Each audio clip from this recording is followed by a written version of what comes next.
మనం చూసినాము ఢిల్లీలో జంతర్ మంతర్ దగ్గర నీట్ ఎగ్జామ్ పేపర్ లీక్ అయిందనే విధంగా భారీ ఎత్తున దాదాపు లక్షల మందిలోన విద్యార్థులు కలిసి పోరాటం చేసిన దానికి మన కేంద్ర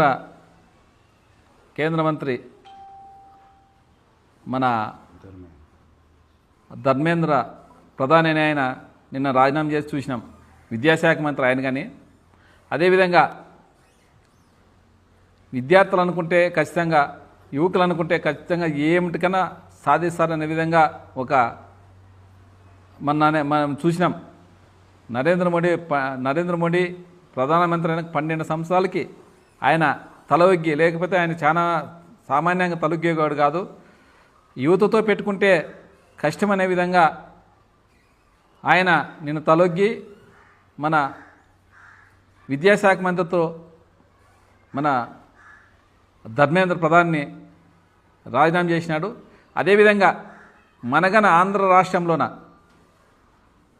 మన లోకేష్ గారు విద్యాశాఖ మంత్రి ఆయనగానే, మన చంద్రబాబు నాయుడు తనయుడు లోకేష్ గారు ప్రత్యక్ష సాక్షులతో చూపించినారు.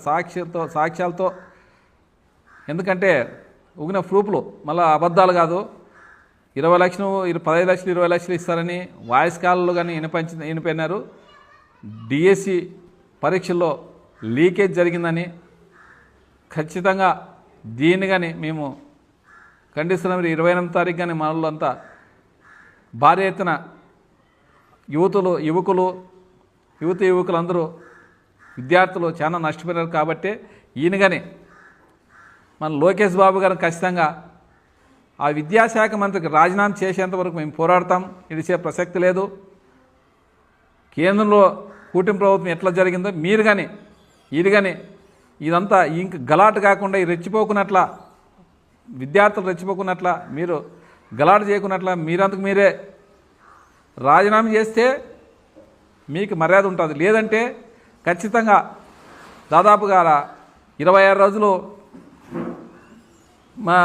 పోరాటం చేసి ఎంతోమంది పోలీసులతో కొట్టించి ఇన్ని చేసినా కానీ లాస్ట్కి ప్రధానమంత్రి నరేంద్ర మోడీ గారు తల ఒగ్గ తప్పలేదు. మీరు కానీ అంత విషయం రాకున్నట్లు, అంత స్టేజ్కి రాకున్నట్లు మీరే ముందే రాజీనామా చేస్తే బాగుంటుందనే విధంగా మా లోకేష్ గారికి ఖచ్చితంగా లోకేష్ గారు రాజీనామా చేయాలనే విధంగా మేము మా పార్టీ తరఫున కోరుకుంటున్నాం.